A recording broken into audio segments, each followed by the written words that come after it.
is Rich Sampson, DigitalCT editor and CTAA communications director, along with CTAA executive director Scott Bogren. Hello. And welcome to the video note for Meet the New Future of Mobility edition of DigitalCT. This is a edition that we spent some time putting together over the recent months on how transit operators can deal with things like transportation network companies, autonomous vehicles, and all the range of technological and trending concepts in the way that we move people throughout our communities across this country. And so we put together a bunch of different resources that provide ideas. And ideas in this case stand for innovations, demonstrations, examples, analysis, and strategies. And we'll tell you a little bit more about how those things play out through the different features and departments of this edition. But I'd like to turn it over to Scott first to tell you kind of the big picture of what we're thinking here at CTAA. Thanks, Rich. Yes, this magazine represents something very important to us right now, which is our assessment, our best guesses, and some practical approaches to what many of you in the transit field, whether you're rural, non-emergency medical, urban, fixed route, demand response, all of these operations are going to see and are facing great change. And you're all trying to put this stuff into some sort of pattern that makes sense for you, that says, well, here's what I do. Here's what all these other things are coming at me. How do I make these work together? And that's the kind of approach we've tried to take with this edition. And what we're trying to do as an association overall is provide you with the kinds of tools you need to take best advantage of these kinds of innovations, but not get lost in the idea that we're only here to innovate. We're here to serve people. And I was so happy when Rich brought me the cover, and the cover of this was not a bunch of computers. It was people. Because that's the point of all this, and it will always remain the point of this, is we got to move people safely and efficiently. A lot of these technologies can make us more efficient, can help us move more people, and that's the prism we want you to look at this through. So Rich will cover some of the specifics in the magazine, but please let us know what you're thinking. And you know, we can respond to that, and we always do very quickly, but we'd love to hear, hey, I used this piece that you gave me in this way. Because if you did that, likely there are other readers, other members who are doing the same. So thanks for taking the time to watch this video. Take a look at all we put together in this magazine. For those of you who are members, thanks for being a member of CTAA.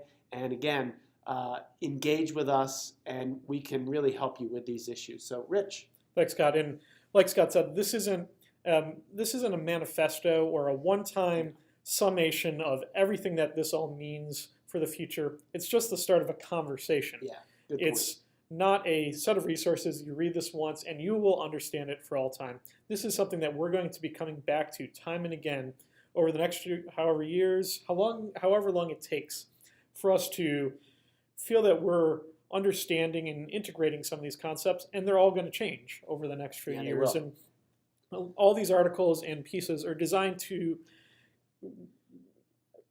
address that reality that none of these things are set in stone. All these things are fluid and changing, and those that can accommodate those types of changes and not be scared of a little bit of uncertainty will do the best in these arenas. So yeah, we kind of go through those concepts in the commentary piece that lays out these ideas, and you'll see them kind of marked throughout the edition of which particular component of the ideas it is, whether it's a demonstration or an analysis. We provide a glossary of terms. A lot of you have heard all these terms: mobility as a service, ride hailing, on-demand pricing. What do some of these things mean as kind of a dictionary type list? And we put them all together in one spot. Some of them we talked amongst ourselves to kind of understand what they mean. Others we borrowed good examples that we found other people talking about. So yeah, Rich, it's like if we don't all know and have a similar context for what we're saying when we say mobility as a service, it's tough to move. If there's 18,000 different impressions of that, it's tough to talk about it in a real way. So that glossary just seemed fundamental to beginning this conversation. Yeah, and you'll see all those terms that they're spelled out right up front for you in the glossary, and then Yeah. you'll see them referred to in all the different articles and pieces. We do kind of a thought piece on the role of a transit driver as a caretaker. As we see autonomous vehicles become roll out in more instances and TNCs potentially using them some days, what is the role of our industry in taking care of the people who ride our vehicles? Driving a vehicle is really important in a safe and secure fashion, but Yep. is that all our drivers do? We don't think so. In fact, we know think that, that's yeah. kind of a baseline, but taking care of people who need oxygen or going to dialysis or just need socialization on a vehicle. Yep. All these things are really important in the work that we all do. And you'll see that in our transportation as caretakers piece early on in the edition. Yep. We have a short little piece on CTAA's resource on training TNC drivers as part of our training program. We hope you'll take a look at that. And if you're thinking about partnering with the TNC, these are some ways that you may be able to help their drivers get used to working with people with disabilities and seniors out of the context of CTAA's past training program. So take a look at that. And as I'm a little further later on, we have some examples of partnering with TNCs. Yeah. Two communities or systems. One case, Rapid Transit, who a lot of you know serves 10 counties throughout central and southern Pennsylvania, is working with TNCs to provide trips right now, and their executive director kind of tells us how that's gone so far. And then we also hear from Centennial, Colorado, which did a much more targeted approach to get people to the light rail station outside of Denver using Lyft, as well as our CTA member Via Mobility out of Boulder. So if you're thinking, well, I'm actually interested in partnering, or I'm getting some heat maybe from our board or some members in the community on why aren't we partnering, this is a step-by-step laid out of all the different elements in working and partnering with TNCs. Yeah. So Yeah. we found that to be a really practical tool that you might want to have in your arsenal. We look to Seattle. They've just published something called the New Mobility Playbook, which is an even broader look beyond autonomous vehicles and TNCs to how do we want our communities to engage mobility decisions in the future. And this 30,000 foot view, Seattle's not like most of your communities if you're watching this video, but the process by which that they put together this playbook we think is really valuable. You may not be operating a big light rail system like Seattle, but you do maybe want the same outcomes, whether that's improving healthy communities or getting people to work. These are the outcomes that they started with first, not so much the modes or the technologies. Yes. Those things are not ends of themselves. Getting people to work, keeping people out of nursing homes are the outcomes that you want to reinforce. Yeah, and not only like with the mobility playbook, don't think of this as something that only a place like Seattle can tackle. Rich is right. You know, you all have outcomes that you're looking to create in your communities. You all have varying assets in the community, whether it's your vehicles, whether it's some of your technology, whether it's other players, whether it's active transportation, bikes, bike ped, all those kinds. If any of you are putting together something similar that's more right-sized to CTA type communities, we'd love to have it. Yes. So if you see yourself in some of this, share it with us. That's even better resources as you're putting some of these things together. Follow up this conversation. Yep. But just don't feel like, well, they're talking about Seattle, this doesn't really apply to me. No, that would be a mistake. And then later on in the edition, we move on to autonomous vehicles. We have an infographic on why CTA cares about autonomous vehicles. It's not that the technology is great, but it helps people maybe move better at a lower cost. It helps seniors, low-income people. So take a look at that infographic on what our motivations are on behalf of you, our members. Yeah, I thought that graphic was particularly important because it ties back those overall objectives that have always been at the core of so many CTA members, those mobility and ending isolation and the freedom.